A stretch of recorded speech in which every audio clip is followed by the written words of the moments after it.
faut se rappeler que le procès-verbal, c'est vraiment un résumé des décisions. En fait, c'est un endroit où on met les décisions qui sont prises par le conseil d'administration.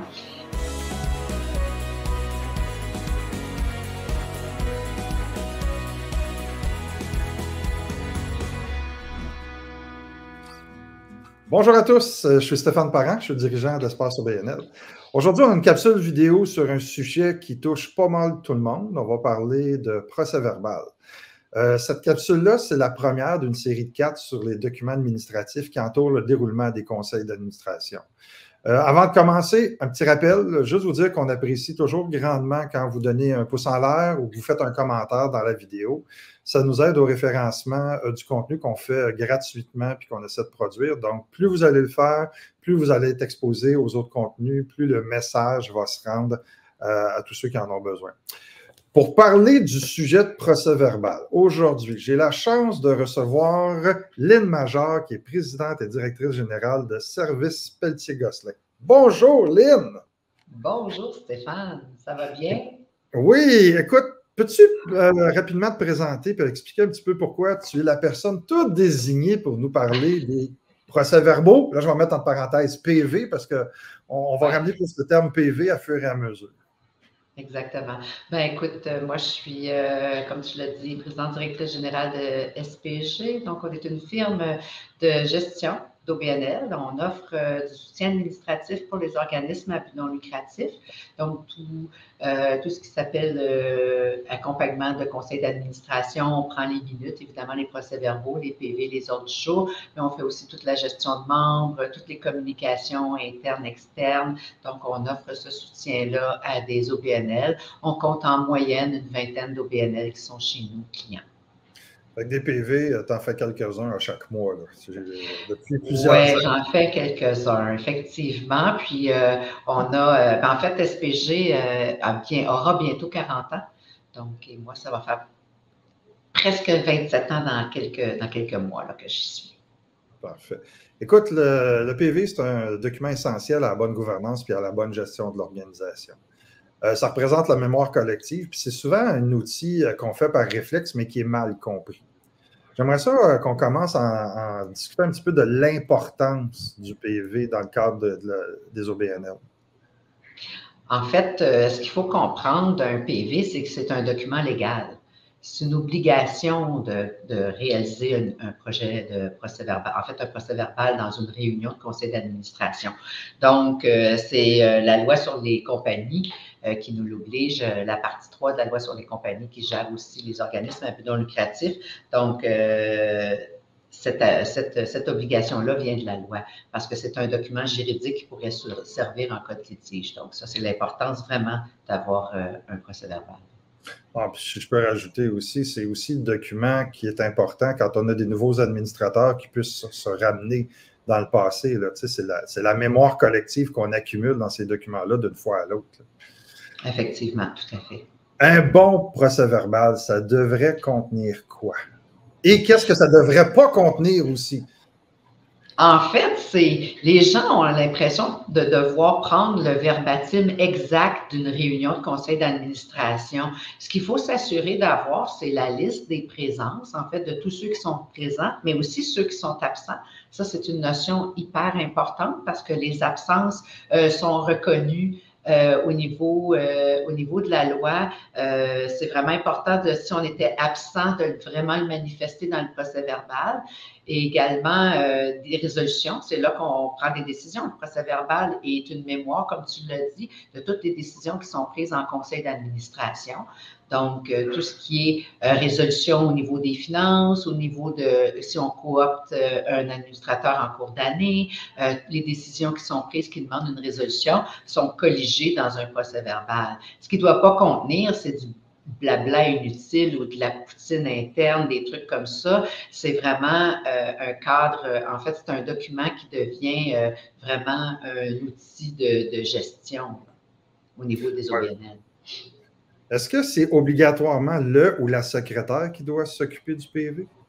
Non. C'est sûr que dans les statuts et règlements d'office, on va mettre que c'est une tâche reliée au secrétaire.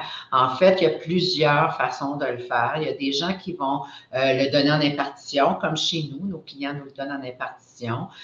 Faut s'assurer que dans les statuts et règlements, cette souplesse-là est possible. Mais sinon, il y a des fois où on va nommer un secrétaire dans une réunion. Il y a des gens qui vont le mettre de façon statutaire dans les ordres du jour, qui vont dire, ben, on nomme un président d'assemblée, un président de réunion, puis une secrétaire ou un secrétaire. Là, on s'entend qu'on ne genre pas ici le poste. Là.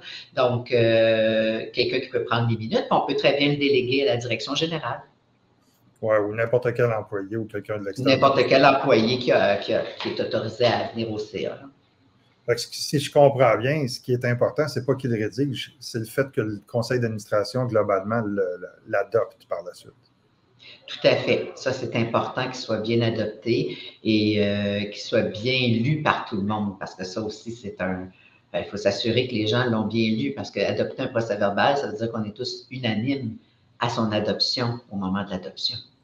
Écoute, il y a un des aspects que je vais regarder avec toi qui est relié aux décisions solidaires. Tu sais, on le sait que dans un conseil d'administration, quand une décision est prise par l'ensemble du groupe. Comment on insère ça dans le PV, puis à quoi le PV il devient utile dans ce concept-là? Bien, en fait, la tenue d'une réunion, c'est surtout pour débattre de sujets puis prendre des décisions sur certains éléments. Donc, quand on arrive au niveau du PV, il faut vraiment instaurer la décision puis amener le sujet en discussion. Donc, tous les membres du CA peuvent et doivent se manifester sur la question qui est élaborée. Donc, quand on tient une réunion, ben, c'est pour obtenir l'avis de tout le monde, c'est pour prendre une décision éclairée, donc il y a des partages et tout. Donc, on arrive avec le vote et puis après ça, on collige tout ça dans le procès verbal. Donc, on peut avoir un inventaire de ce qui se dit au niveau du contenu. Puis après ça, est-ce que les gens ont pris une décision puis est-ce qu'il y a eu un vote sur une décision? Fait que ça devient un inventaire de qui est pour, qui est contre, qui s'abstient, puis qui décide de demander un vote au bout de la ligne. C'est ce qu'on veut garder en note, si je comprends bien. Effectivement, parce que le vote ne pourrait ne pas être demandé dans une réunion. Tout le monde est unanime et d'accord avec la décision. Cependant, il peut y avoir des gens pas qui s'abstiennent, mais qui sont contre cette décision-là. Donc, ils veulent demander le vote parce qu'eux, ils veulent manifester leur désaccord par rapport à cette décision-là. Ils veulent que ce soit inscrit au procès-verbal comme quoi c'est. Si on prend la chronologie. Oui, excuse-moi. Si on prend la chronologie d'un PV, c'est quoi les étapes, une après l'autre, comment on devrait fonctionner?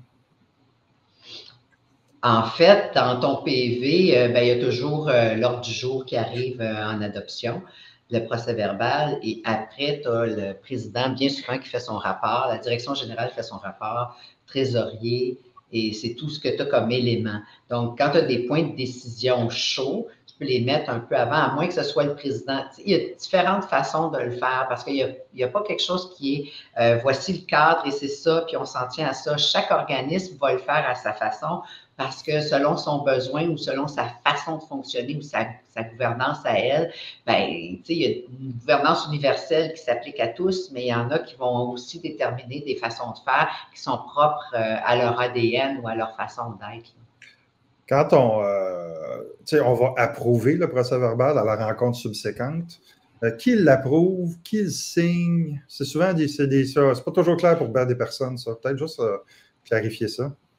Ben, en fait, en principe, c'est les gens qui étaient présents à la dernière réunion doivent être en mesure de l'approuver. C'est tout le conseil d'administration qui peut l'approuver. Qu'il signe, ça dépend de ce qu'on a mis dans nos statuts et règlements. Il y a des gens qui vont dire que c'est le secrétaire qui est le signataire des procès-verbaux, d'autres vont dire que c'est le président. Il y en a qui ont deux. Moi, j'ai des organisations qui ont deux signataires, le président et le secrétaire. En l'absence du secrétaire, il y a une procédure que c'est le vice-président et ainsi de suite. Ou quand c'est le président qui n'est pas là, c'est le vice-président. Donc, ça, c'est déterminé dans les statuts et règlements bien souvent, qui est le signataire des procès-verbaux. C'est ça. Puis si ce n'est pas statué, ben, on recommande présidence secrétaire qui ait deux signatures souvent aussi. Ça va de soi que ça doit être un officier de l'organisation, oui. Écoute, je vais aborder un point un petit peu plus. On va aller dans les vieilles pratiques qui devraient se moderniser. le fameux proposé par, supporté par, j'aimerais ça qu'on en parle là, parce que c'est sujet à discussion depuis quand même un certain temps. Ton point de vue là-dessus, c'est quoi, Lynn? Ben, c'est sûr que bon, c'est un nouveau courant. On enseigne ça dans les écoles de gouvernance et de gestion. Je l'ai dit d'entrée de jeu, ça fait 25 ans que je suis ici, donc le proposeur appuyeur, moi je dis tout le temps qu'il y a deux écoles de pensée. Donc, ça veut dire qu'il y en a une plus ancienne que l'autre. Donc, le nouveau courant, ben, on essaye de dépersonnaliser le plus possible le procès verbal. Et c'est surtout pour que les proposeurs et appuyeurs ne soient pas imputables de la décision. Donc, qu'ils n'arrivent pas en cours si jamais il y avait une poursuite. Par exemple, on a pris une décision puis que la personne qui est concernée par la décision est en désaccord avec ça, poursuivre les deux personnes qui ont proposé et appuyé la résolution. Donc, je pense notamment à une direction générale qu'on mettra à la porte. Toi, tu proposes, moi, je l'appuie. Oh, on est à risque. Là. Donc, on essaie de plus en plus de mettre ça en pratique. Je l'entends de plus en plus. Je l'ai en question dans certaines formations. Alors, c'est un peu où est-ce qu'on s'en va avec cette façon de faire, cette nouvelle pratique qui est, à mon avis, plus cohérente avec le système de justice qu'on a actuellement. Oui, puis je pense que c'est important de ramener, on en a parlé il y a 2 minutes, le point de vue de la décision solidaire. La décision, c'est une décision de groupe. Là. Ça reste, et non, puis ça reste que c'est une décision qui appartient à ceux qui le votent pour, qui sont en accord. C'est sûr qu'on a les abstentions, ainsi de suite. Fait que déterminer des personnes précises dans ce processus-là. Là. Fait qu'on la remplace par quoi? Ça va être quoi la formulation qu'on va mettre qu'on va changer dans nos PV, dans notre façon de rédiger notre PV? Ben, en fait, la façon qu'on va le faire, c'est qu'on va dire il est proposé de prendre la décision X, puis c'est adopté à l'unanimité. C'est simple. C'est vraiment ou à la majorité, s'il y a un vote qui est demandé, ben là, on fait l'inventaire, on met qui a voté pour, puis qui a voté contre. C'est ça. Fait que c'est une pratique qui peut nous simplifier grandement la vie dans la rédaction et dans la lecture du PV par la suite aussi. Là. Effectivement, c'est moins lourd. Qu'est-ce qui resterait comme point, tu trouves, qui serait utile de parler puis auquel on devrait faire attention? Bien, dans le procès verbal, comme je le disais au début de la capsule, c'est important qu'on ne soit pas trop dans le détail. Tu sais, trop, c'est comme passé. Là. Donc, et on peut se perdre facilement dans les détails, puis vraiment arriver avec des trucs qui ne sont pas pertinents. Donc, il faut se rappeler que le procès verbal, c'est vraiment un résumé des décisions. En fait, c'est un endroit où on met les décisions qui sont prises par le conseil d'administration. Et qu'on voit aussi, en fait, c'est une preuve de tenue de rencontre aussi, hein, parce que les vérificateurs vont nous demander est-ce que vous avez tenu le nombre de rencontres de CA, est-ce qu'il y a eu des CA et tout ça. Donc, ça, c'est important aussi de tenir ces rencontres-là. Donc, dans le procès verbal, ce qui est important de voir, c'est comme je le disais, les présences, les absences, mais également, tu sais, on a de plus en plus de huis clos aussi. On le voit, de plus en plus le retour du huis clos. Ça, c'est une saine gouvernance parce que s'il y a des choses qui doivent se décider seulement avec les membres du conseil d'administration, puisque c'est eux qui sont conjointement, solidairement responsables, ils sont imputables de toute décision qu'ils prennent. Donc, la direction générale, surtout quand on veut parler du contrat de la direction générale, c'est bien plate que la personne soit là puis on soit en train de discuter de ce qu'on s'attend ou de l'augmentation demandée ou autre. Donc, les huis clos. Et attention aussi, bien ça, je pourrais en reparler dans une capsule sur l'ordre du jour, mais le varia aussi. Donc, ça, il faut faire attention à ça. Et il faut également s'assurer que la façon qu'on le rédige ne laisse pas de place à l'interprétation ou à une mauvaise perception. Également, faire attention à ne pas être dans la discrimination ou autre là, dans le langage. Là, quand on écrit, les gens n'y pensent pas, mais c'est hyper important. C'est un document qui peut être consulté ou demandé par une instance gouvernementale ou juridique. Merci, Lynn. Écoute, je pense que ça fait le tour pas mal du procès-verbal. J'espère que vous avez apprécié. Je vous rappelle que c'est la première capsule d'une série de 4 sur les documents administratifs. Je vous invite à suivre les 3 autres. Je vous souhaite une bonne fin de journée. À bientôt.